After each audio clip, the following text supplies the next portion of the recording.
أعوذ بالله من الشيطان الرجيم بسم الله الرحمن الرحيم پناوړم الله پاک تعالی راټلی شوي شیطان نه شروع کوم په نامه د الله چې ډېر مهربان او پوره رحم لرونکی دی.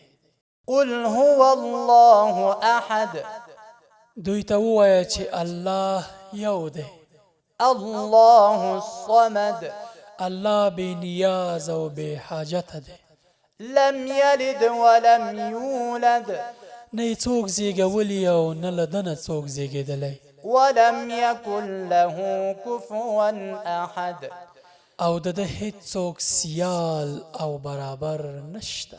صدق الله العظيم. رښتیا وویل عظیم او لوی رب. وإذا سألك عبادي عني فإني قريب أجيب دعوة الداع إذا دعاني فليستجيبوا لي وليؤمنوا بي